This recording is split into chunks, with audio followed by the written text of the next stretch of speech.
Ito na nga ho pala yung naani kong melon. At ang lahat-lahat ho na napuhunan ko diyan ay 15,000. At naapektuhan nga ho pala yung aking melon ng malakas na hangin. At lahat nga ho pala ng melon ko ay naibenta ko na. Pagkatapos naman ho ng melon ay nagtanim naman ho ako ng sitaw. Ganda rin na nga ho pala yung tubo ng aking sitaw.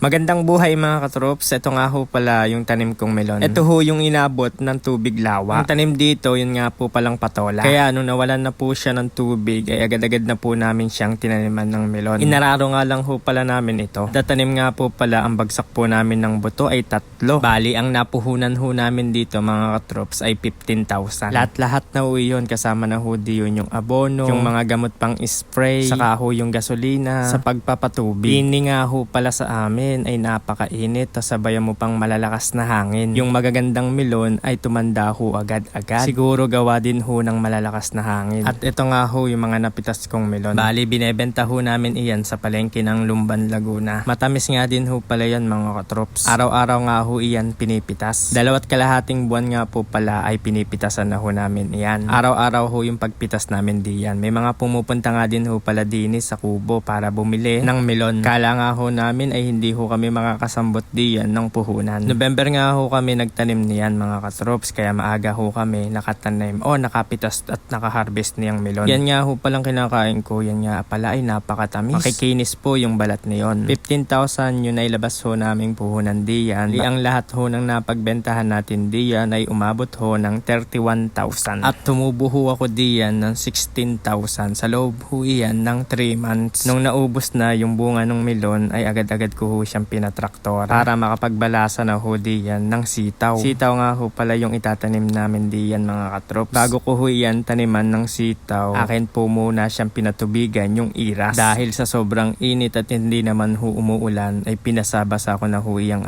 iras ng akin tataniman. Pinatubigan ko ho ngayon araw para yung pag-ibig ko ho sa'yo ay lumalim na. Ay, bino lang ho.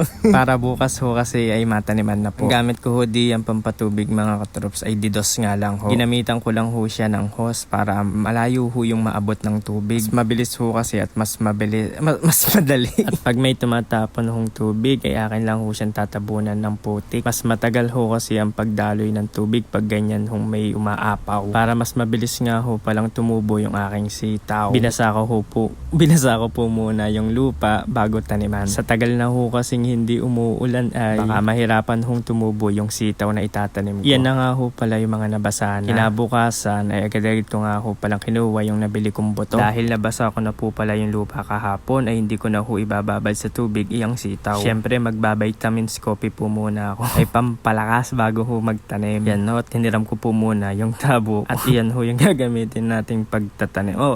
Paglagayan ho ng buto. Pag nagtatanim nga po pala ako ay hinuhukay ko ho siya hanggang umabot doon sa dulo o doon sa matigas na lupa. Ulit. Pag nagtatanim nga ho pala ako ay hinuhukay ko ho siya hanggang umabot ho siya doon sa matigas na lupa. At pag matigas na ho ay babagsakan ko ho siya ng 2 buto ng sitaw. Tapos tatabunan ko lang ho siya, yung tamang tabon lang ho para hindi ho siya mahirapan tumubo. Ang pagtabon nga ho pala niyan ay pino. Tulad ho ni Re. May mga manananim nga ho pala na mainit ang kamay. Na pag ho sila ang nagtanim ay halos wala hong tumutubo o konti lang ho yung tumutubo. Pero pag ang manananim naman ho ay malamig ang kamay ay halos lahat ho ay tumutubo yung kaniyang tinanim. Pag naman ho may mga hindi tumubo, ayun nga ho pala ay hinuhulipan namin. Ang paghuhulip ho ayun ho yung pagtatanim ulit doon ho sa mga hindi ho tumubo. Dito sa lupa nga palang ere ay napakadali nga ho pala magtanim dahil di ka na ho maghahanap ng pinong lupa. Dahil diyan lang ho sa katabi niya ay may mga pinong lupa na nga ho pala, mga buhaghag. Sarap ho kasi pag buhaghag, lalo na't pag ikaw yung nahag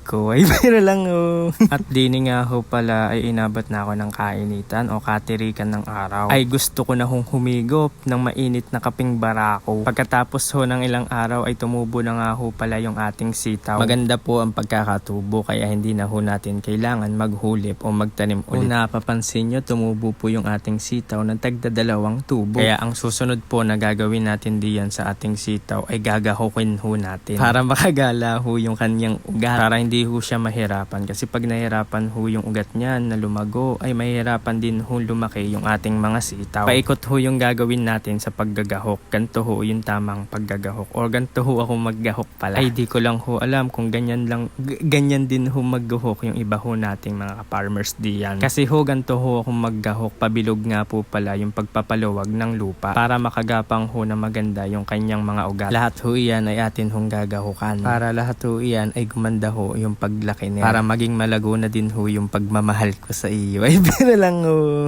Nung may tanim akong melon ay mananawa ka ho talaga. Doon lang ho sa mga reject ay kinakain ko na ho yun araw-araw. Ay kahit ho yun reject ay mapakasarap po na yun. Pwedeng papakin, pwedeng gawing melon juice. Ay pag meron nga ho pala kayong melon mga katrops, ay anong ginagawa nyo nga ho pala di yun? Kung ginujuice nyo ba or pinapapak, kinakain na lang. Kasi ho ako parehas. Pagkatapos naman ng paggagahok ay atin naman ho siyang tutulusan ng mga kawayan para mas maging maganda pag namitas na ho tayo din. Noong nakaraang buwan pa nga po pala ako naka-order ng kawayan. Kaya kung mapapansin nyo ho ay kulay brown na nga po pala yung mga kawayan natin. Yan nga ho pala si Itay, si Kuya, saka nga ho pala yung bayaw ko. Dahil gusto nila magpapawis, ayan, nagsitulong na nga din ho pala sila sa pagtutulos. May naghahakot ng kawayan, meron nagtutulos. Pag natulusan na nga ho pala lahat yan, ay naman ho iyang tatabunan ng lupa isa-isa. Ayan yung kawayan na na-order ko nung nakaraang buwan. Per piraso nga ho pala yung bentahan o yung bili ko diyan. Ang palaya nga ho sana yung itatanim ko diyan mga katrops. Kaso may buto po ako ng sili.